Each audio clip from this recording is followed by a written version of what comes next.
y'all think Morant and Cade Cunningham could work together in the same backcourt? Let's talk about it. Check out Detroit Pistons Talk playlist. Thumbs up the video, share the video, subscribe to the channel. Rumor is that starting to leak out that the Memphis Grizzlies may be moving on from Morant. I think after the season, he got 3 years left on his contract. One at around just over $39 million, one over $42 million, or something like that. And this last year is over $49 million now. Basically, what they're saying is, you know, they're transferring to building around Jaren Jackson Jr. Went to Michigan State. I mean, he had another breakout. I think it's his second All-Star this year. Ja didn't make it this year. He averaging like 22, 23 points a game, 6 rebounds. He don't rebound at all at a high clip. I think his father was a pro though.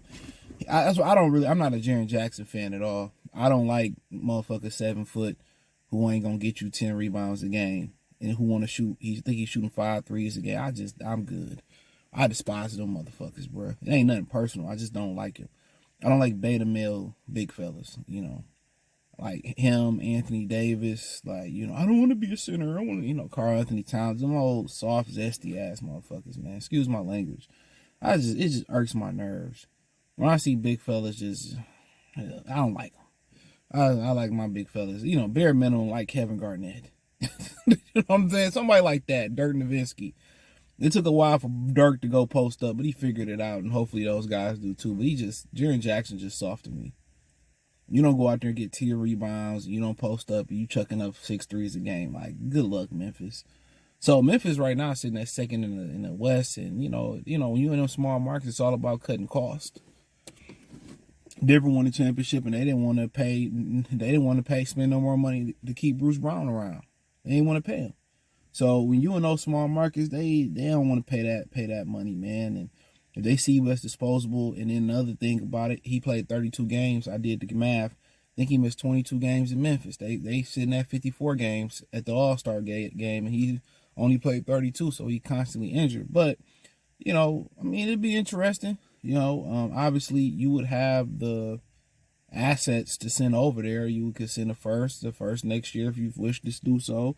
Hate to say it, could send Jaden Ivey, you know what I'm saying, you know, and whatever else, you know, they may want. You know, maybe, I don't know what else that would be, what you'd be willing to part with, but you can send it, you know. But the question is the same thing you asked if you was bringing in a Brandon Ingram. Can you keep Ja healthy? You know, can Ja stay healthy? And then the other thing is Brandon Ingram wasn't a great three-point shooter, and that may be another issue with Morant. He just ain't improving as a shooter in a league where you have to improve as a shooter. So him and Cade would be interesting. Cade would have to probably go back to be more of a scorer. Ja's really one of those true, pure point guards that can score, but the shooting around them would be imperative. You know, besides Jalen Duren, everybody around them got to shoot the rock. You know, from Tobias to Beasley to Hardaway, whoever else they bring in, they have to be able to shoot with those guys on the floor. Now, one thing you going to get with them, you know, I don't think it's a selfish bone in either one of those guys' body. They going to get up and down the floor. I think they could mesh well, but the shooting is the problem. Cade is shooting the ball a lot better this year, but Morant has to shoot the ball. And do you really want to go from a guy like Ivy to Morant when Ivy was really starting to kind of shoot the rock? You know what I'm saying? He was starting to shoot the rock at a high clip, and he was starting to become what you need him to become. But, you know, you know, you get a personality like you put him in the locker room. I think he'd mesh well with the guys. I think, you know, Derrick Rose started mentoring him while he was there. I think you put him under the wing of Tobias and Beasley and Tim Hardaway Jr., and you get under that wing with those guys. It'll be interesting between Duren, Cade, and Morant. It'd be a lot of fun basketball, but it's really going to be predicated on Jalen Duren's continued emergence of consistency and effort and development of his offensive game, and Morant shooting the fucking basketball. You know, you go from one guy in Ivy who started to really shoot the ball at a really, really high and mean clip. Then you go to a guy like Morant where, okay, can Fred Vincent help Morant shoot the ball? You know what I'm saying? And, you know, Ashur Thompson is starting to you know, he was, you know, in practice he was picking up in the game. It's totally different. You see it with Bronny James, he make all these shots and they in the game. It's totally different. You know, so when you shooting, yeah, when you practicing, you know, but you start trying to practice live game scenarios, but it'd be interesting, you know, but do you want to put the bulk of your money in a guard in the guard. You know what I'm saying?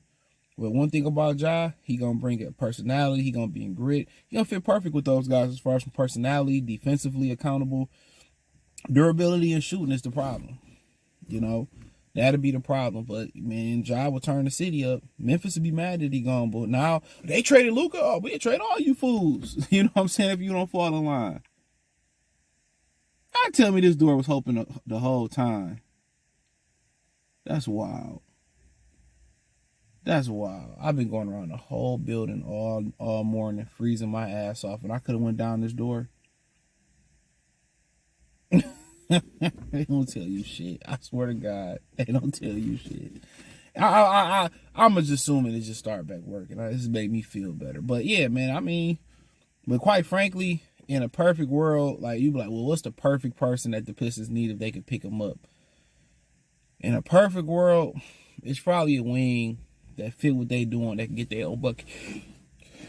Excuse me, that can get their own bucket, but can shoot it.